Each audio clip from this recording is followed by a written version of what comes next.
Live from the American Riviera in Santa Barbara, California, please welcome the host of Ken Boxer Live, Mr. Ken Boxer.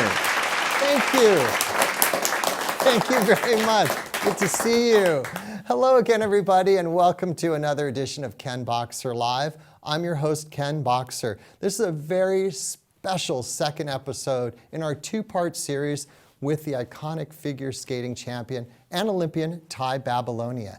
During our last show with Tai, we discussed her professional skating career, and on this show, we are going to have a more intimate conversation with her. So let's get started and continue the conversation with one of our country's true sports legends, Tai Babilonia. Welcome back. Thank you. Thanks, Ken. I love this. Well, you talked about starting early in skating in our last show. Right.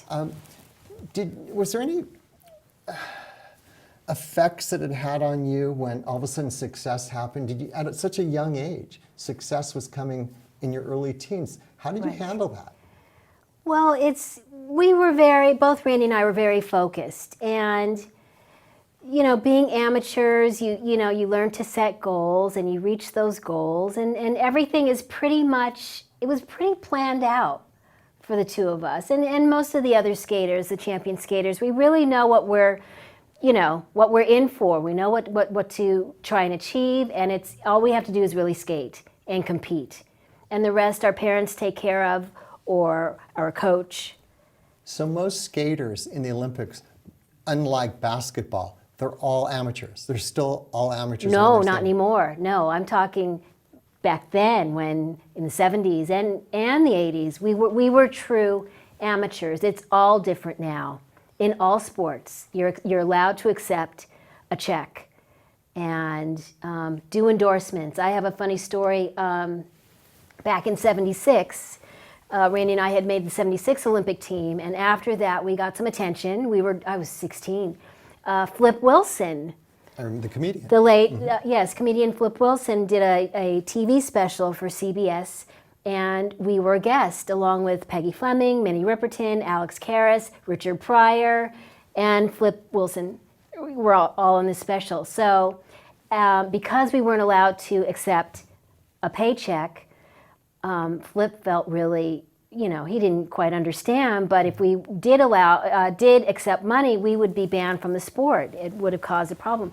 So knowing that, there were two Huskies in a scene with Richard Pryor and Flip. And as a gift, at the end of the show, Flip gave Randy and I the two Huskies, and I had Flip and Randy had Geraldine. So nice. That's being an amateur. Wonderful story. It is a great story. Wow. And just seeing Richard Pryor and Flip Wilson, two legends, work together, it was priceless. Well, what about the Lake Placid, the tragedy that happened for you? It must have been heartbreaking. You think about it, was how many years now ago? That was 34. Something like 34 that. 34 years ago. Okay. Yes. So is it still as painful? It must have been painful at that point for you, on an emotional level. Right. Well, describe what happened. Oh gosh.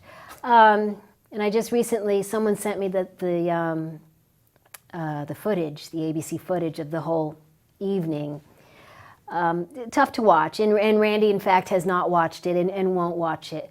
But it really is, that's our story of the Olympics not happening, and something not happening the way the press wanted it to and the way the world wanted it to happen. They were expecting gold. They were expecting gold. We just wanted to go out and skate our best. But there was so much emphasis on winning the gold, and this rivalry between the Irina Rodnina and her partner, previous two-time Olympic champions, and Tai and Randy. So Randy got injured. He pulled his groin muscle. We weren't able to compete. The competition went on without us, and that's our history. That's our story, that it didn't happen. And with that, we gained such a huge fan base and such love. At the time when it did happen, we just thought, oh my gosh, we let our country down, and we let our coach down, we let our parents down, all that money, and we weren't able to compete.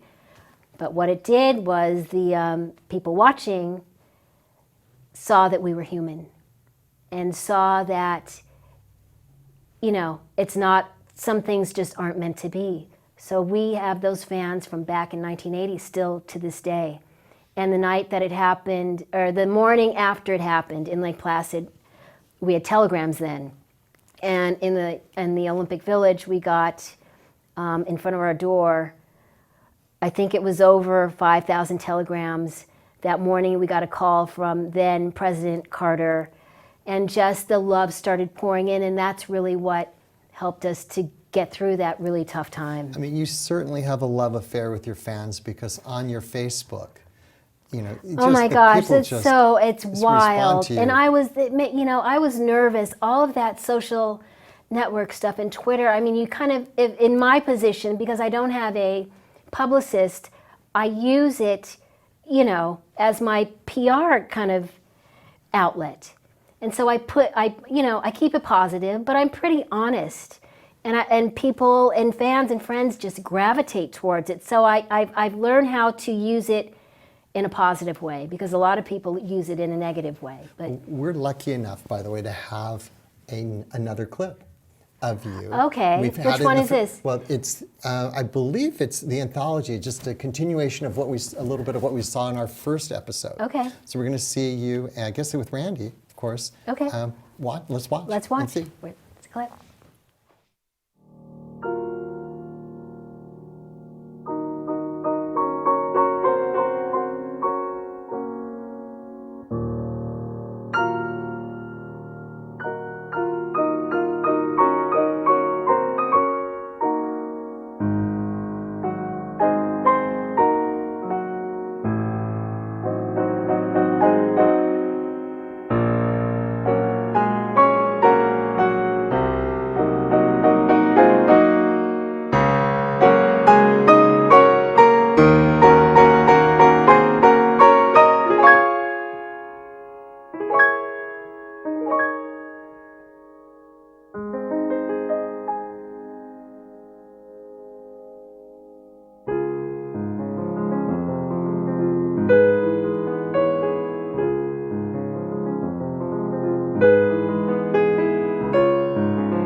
Ladies and gentlemen, if you're joining us, it's Tai Babilonia joining us this half hour on a second part 2 episode. I know, I love that. What did we just see? What were those competitions? The bulk of those videos were from 1996. Randy and I had done a couple of professional competitions, which they don't really do so much of those now. But yeah, we were in great shape, and you get the call, and it's a job.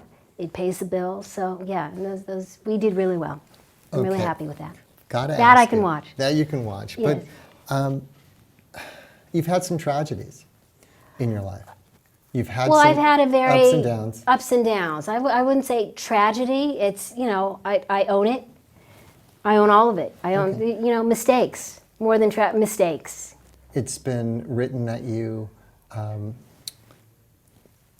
alcohol was a problem. Major alcohol. Major, yeah. And you even tried suicide. Yes, committing I did. suicide. 1988. Yeah. Okay, so what was going on in you want your to go life? there? Well, yeah.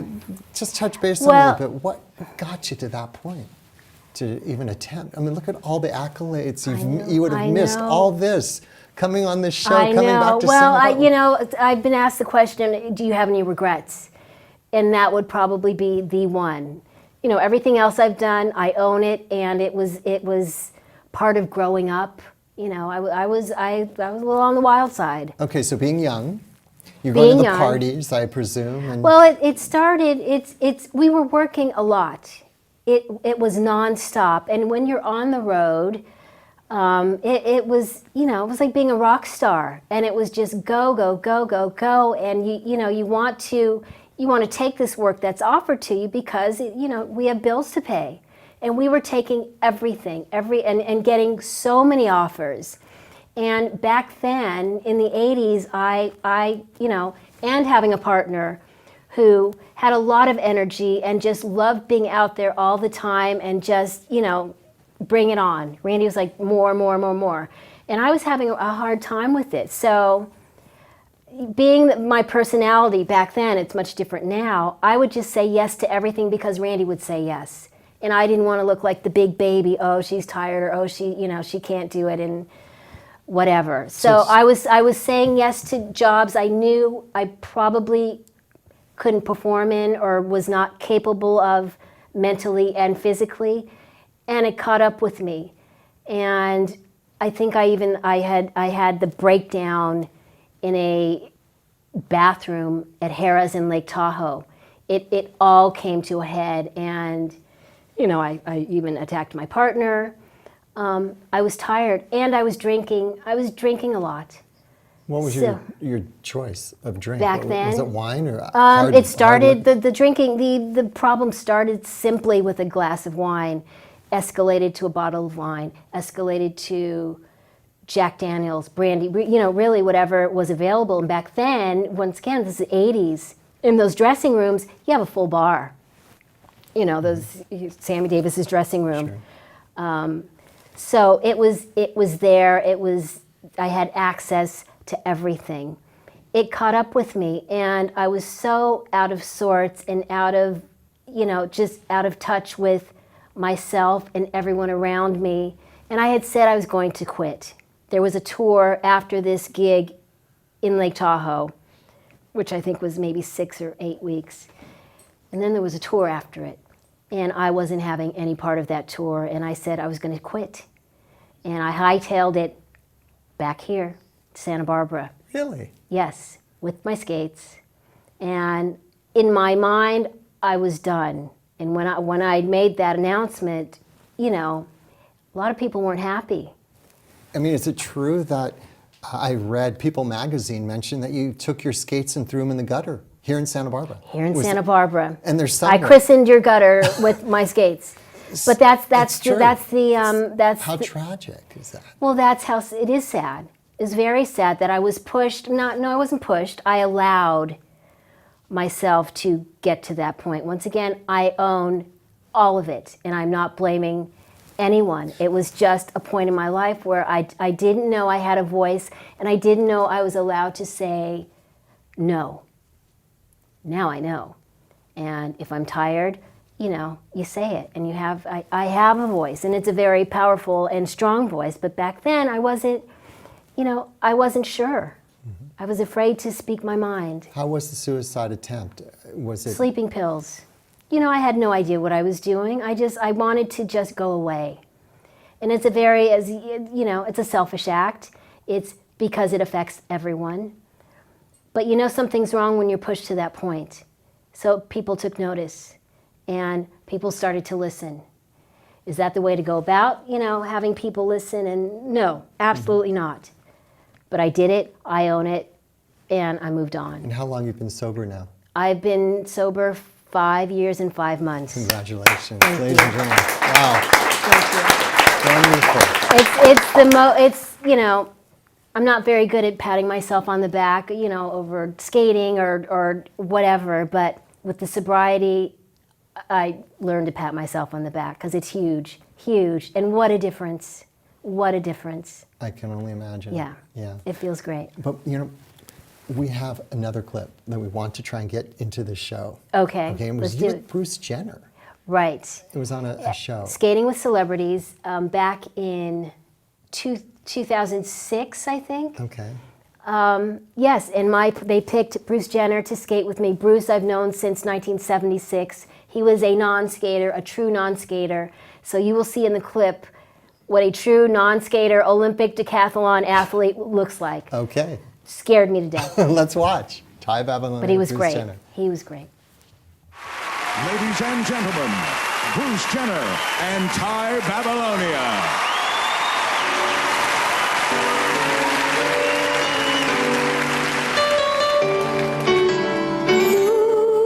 Who knows what tomorrow brings? In a world few hearts survive.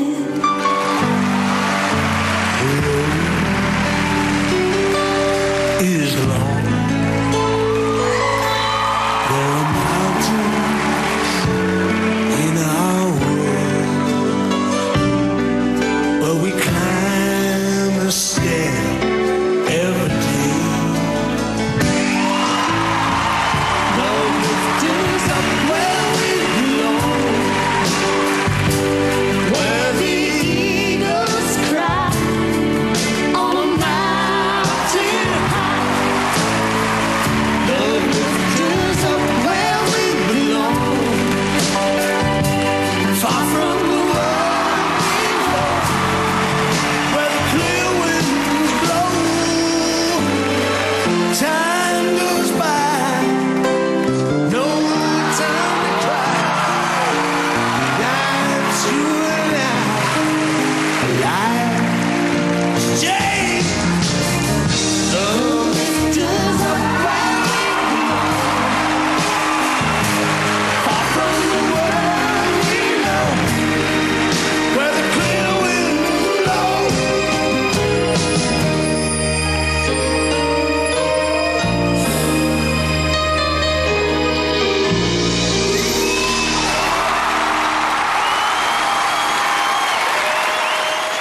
Right, yes. Tai Amazing. Babilonia joined us, yes. Yes. When I watched that, you must have won. That would be a crime if you didn't win. We didn't win. Bruce got third, but he won the hearts of, the people who watched because he was the real, true non-skater. So I was so proud of him, and he had I think one night he fell. I had left home. I said, Bruce, I gotta go. And he kept practicing, so he was without me, and he fell and hit his over his eye and had to have stitches and compete the next couple of days. So All champions are competitors, right? Yeah, that Olympic, decathlon came out on the ice, and I had to hold on. Yeah. It was just beautiful to watch. Thank Tell you. us about that necklace. There's some history Oh behind it. yeah, this can you see my crescent? This was given to me in the summer of 1979 by Stevie Nicks.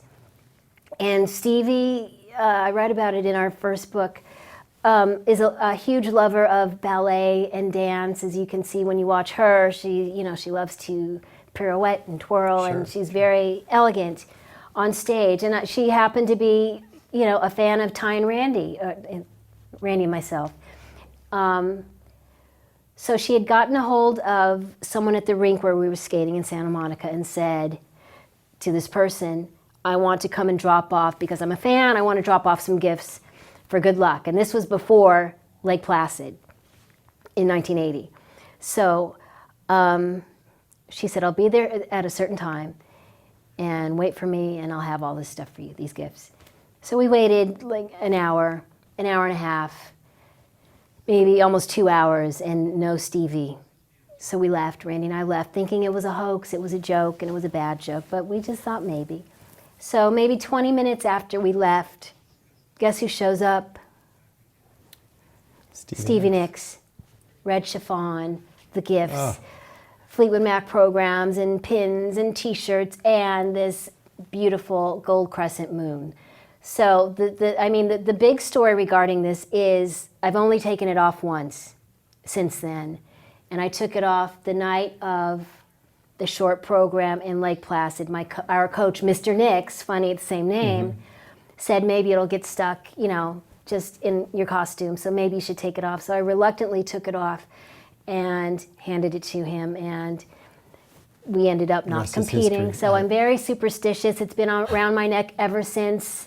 And it's just, I'm such a huge fan of Stevie and Fleetwood Mac, and she also wrote the foreword to our book years ago. So she's just very special. What a great story. Yeah. Wonderful story. Lovely. A lot of history behind that. Yes. And you had history with David Brenner. Yes, I do. And the late, great comedian. Yes, you were he with just him passed. for... 8 years. 8 years. And It's tough. It's tough because it was sudden. It was sudden. And I knew he was struggling, but, David Brenner, he's such a tough guy, tough guy from Philly, brilliant comedian. And really now, I'm trying to embrace all the wonderful things that he brought to my life. And I even wrote on Facebook, it was probably the most complicated relationship. He's complicated, I'm just as complicated. But you met somehow and it clicked. We met through Richard Lewis, another complicated, wonderful friend. A neurotic. Oh my comedian, God, right? Richard I adore him. In Genius. fact, a genius. And David is brilliant. So what I'm doing now, because he's gone, and because I will have to one day write about those 8 years with David, it's almost like he was a teacher. And I'm thinking he came into my life for a purpose. David taught me to be tough. And in my world and what I'm doing and living in Los Angeles and being involved in Hollywood, you have to be tough and you have to have armor. And David taught me that. I watched him very carefully when he performed. Such a professional and so quick and brilliant, and just that East Coast, whatever that is, smart. So it's, it's still early. I'm still, the nerves are still very raw. But I'm embracing it. And I cherish those 8 years, the good, the bad, and the ugly. Thank very you for interesting. sharing this with us. You're so on welcome. that. You're But welcome. You also dated, I read Oh, somewhere, Lord. Christopher Knight from the Brady Bunch. Oh my gosh, my first boyfriend. Did You we have all to know have that? him on your show. Okay, we'd love to I have will him on. contact him. Oh my Christopher God. Knight from the Brady Bunch. How long? How old were you then? Like when? 20. 20. Just fresh out of the Olympics, so maybe 19 or 20. And once again, it was just a fluke thing at a birthday party in the Valley for Linda Fradiani, who had done a show with him, and he happened to be at this party. And it was so innocent, and I was so naive about this new world I was entering, the entertainment world. Sure. And Christopher just kind of took me under his wing. And it wasn't going to be serious, and he knew that. But once again, similar to David, I take something from, I don't want to say, they're not characters, but it's like they're in my life for a reason. Christopher taught me, about being a professional and to look out for the vultures in this business, and there are many. And so that's what I took away from Christopher, and we are great friends still to this day, and he's still very protective. It's nice to have those special friends. Yes, I feel like Alice in Wonderland. It's like I meet all of these wonderful people from different walks of life, and I learn something from each one. I learned something from Christopher Penn. I learned something from Andy Gibb. I'm not name dropping. This all really Right. happened. These were men in my life. They just happened to be very See, famous. I'm learning something now too. I did so But- much history in research on you. But it's I never knew surreal that. to me. Okay. Yes. All right. Yeah. But you're also, and we only have just a few more minutes. Oh, Time see, goes we're by going to have so to do quick. the third show. We will do a third episode. And but tell us about this We can't forget about this Thai endeavor. treats. What is this Thai Yes. treats all about? Thai Let me treats. hold some of them up. Hold up the dark chocolate, Look at gold-dusted crescent moon in honor of Stevie and the gold moon I wear.